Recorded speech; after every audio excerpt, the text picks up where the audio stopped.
ele querendo complicar ainda, né? Vai lá. Iniciada a gravação, audiência de instrução e julgamento, o acusado Lucas se encontra presente na sala de audiência e vai ser ouvido como testemunha nesse momento o policial Roberto Vieira. O senhor tem o dever de dizer a verdade e pode responder inicialmente às perguntas do Ministério Público. Ok. Boa tarde, Excelência. Boa tarde, Roberto. Esse processo é contra o acusado Lucas e envolve o crime de extorsão, que aconteceu no dia 18/10/2020. Eu gostaria de saber, Roberto, qual foi o seu envolvimento no caso? Boa tarde, doutora.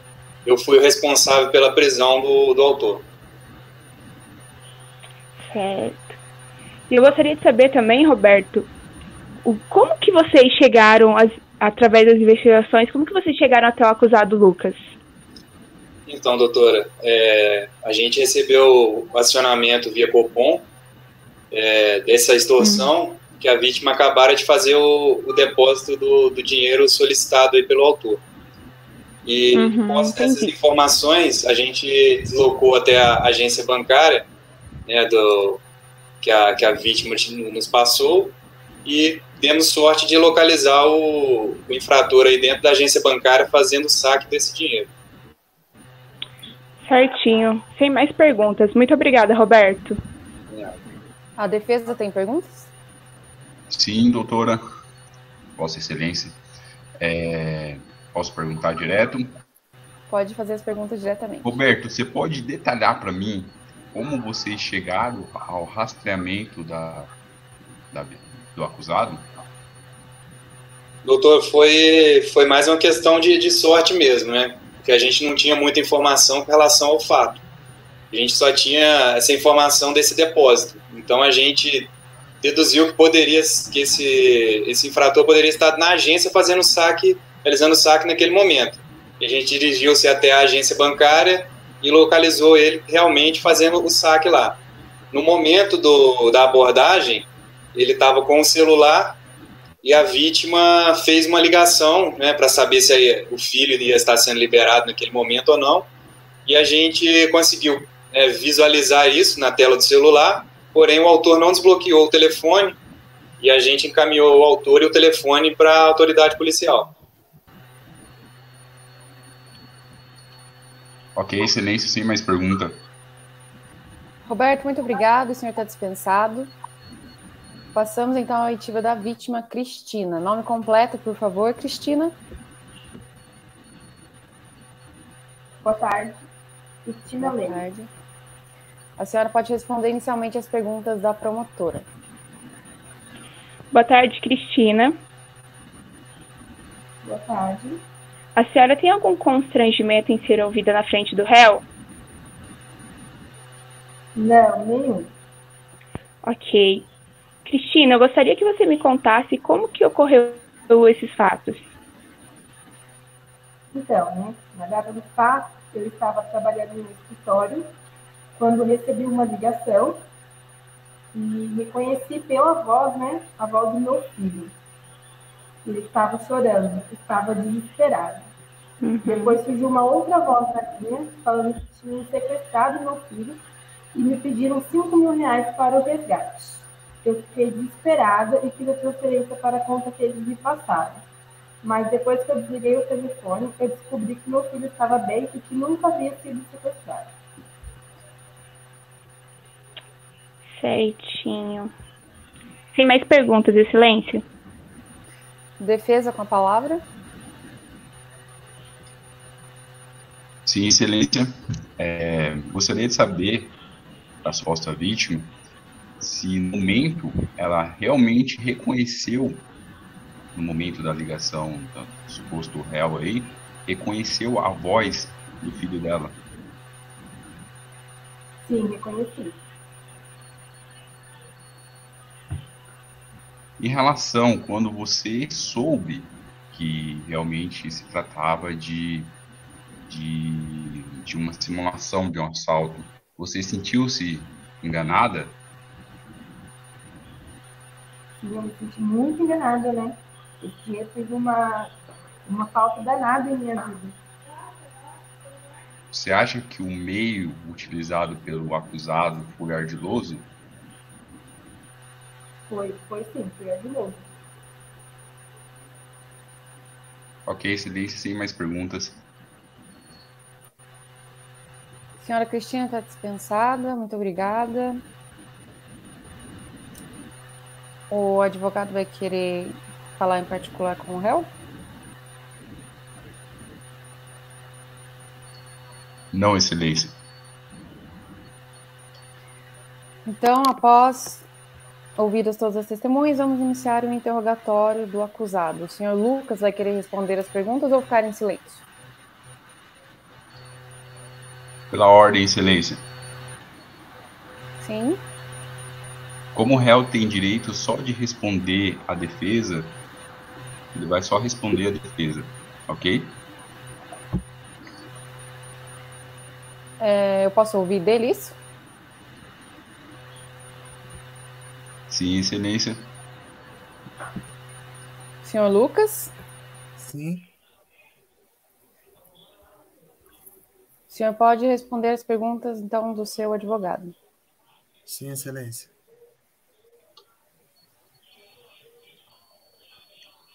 Senhor Lucas, nesse dia, você realmente fez a ligação para a vítima e, de uma maneira ardilosa, tentou convencê-la a entregar-lhe uma devida vantagem ilícita? Sim. Ok, doutora. Sem mais perguntas. Isso, pode voltar aí. As partes vão fazer alegações finais orais?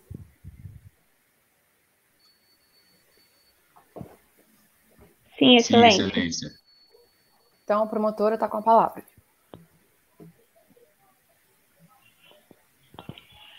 Excelência, a acusação requer, então, a condenação do réu nos moldes do artigo 158 do Código Penal. E quanto à primeira fase da dosimetria da pena, a gente requer que seja a pena base aplicada acima do mínimo legal, haja vista as circunstâncias do crime, bem como o valor da indevida vantagem. Vou começar. Excelência, preliminarmente, como foi exposto para a vítima, pela própria vítima, que ela se sentiu ardilosamente, que ela se sentiu enganada, que o meio usado pelo réu foi ardiloso, requer que seja desclassificada o crime de extorsão do artigo 158 do Código Penal para o crime de estelionato, artigo 171 do Código Penal. Assim, considerando que a pena mínima de tal crime é de 1 ano, requer que seja remetido os autos ao MP para que este ofereça a suspensão condicional do processo. Por outro lado, caso Vossa Excelência não entenda por tal entendimento, em virtude do princípio da eventualidade, na dosimetria da pena, da primeira fase, pede que seja fixada a pena no mínimo legal, haja vista que o réu é primário. Na segunda fase, seja considerada atenuante pela confissão.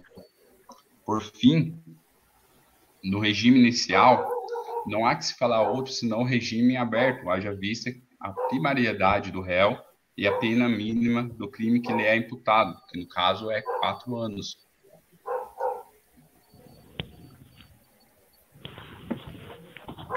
Após alegações finais orais das partes, conforme precedente do STJ, eu passo a sentença oral sem prejuízo da transcrição do dispositivo que será feita oportunamente. O Ministério Público ofereceu denúncia contra Lucas, imputando-lhe a prática em tese do crime tipificado no artigo 158 do Código Penal, por fatos ocorridos em 18 de 10 de 2020, quando o acusado, mediante grave ameaça, teria constrangido a vítima a transferir a quantia de R$ 5.000 como forma de resgate em um falso sequestro de seu filho. O feito transcorreu regularmente, sendo recebida a denúncia e citado o réu com defesa regular. Na instrução, nessa data, foram ouvidas a vítima e uma testemunha, bem como interrogado o acusado, que respondeu apenas às perguntas da defesa, exercendo seu direito de ficar em silêncio em relação às perguntas da acusação e da magistrada. As partes apresentaram alegações finais orais, pugnando o MP pela condenação nos termos da denúncia, e a defesa requereu a desclassificação para o crime de estelionato, com posterior remessa ao MP para oferecimento da suspensão condicional do processo, e, subsidiariamente, a fixação do regime inicial aberto destacando ainda a atenuante da confissão espontânea.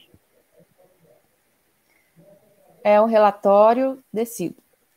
Em que pese a manifestação da defesa em relação à configuração do crime de estelionato, o interrogatório do acusado traz ao meu juízo confissão quanto à autoria e materialidade. Não bastasse isso, o depoimento prestado pela vítima e pela testemunha corroboram com as outras provas dos autos para a condenação do acusado, nos termos da denúncia.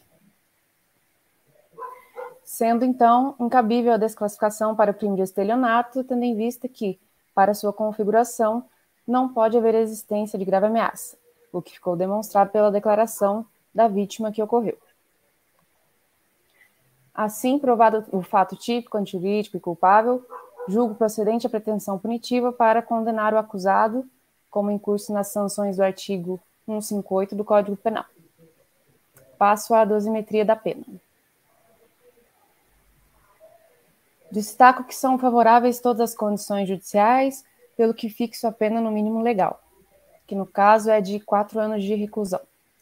Na segunda fase, reconheço a atenuante da confissão espontânea, não podendo diminuir a pena aquém do mínimo legal. Inexistem causas de aumento ou de diminuição de pena, tornando-se definitiva a pena de 4 anos de reclusão e 10 dias multa. Fixo o dia multa no mínimo legal, 1/30 do salário mínimo vigente. O cumprimento da pena se dará em regime inicial aberto, nos termos do artigo 33, parágrafo 2º, a linha C do Código Penal. Publique-se, registre, intime-se, transitado em julgado, arquive-se. MP e defesa aprovam a ata. Sim, excelência. Sim, excelência. Audiência encerrada. Muito obrigada.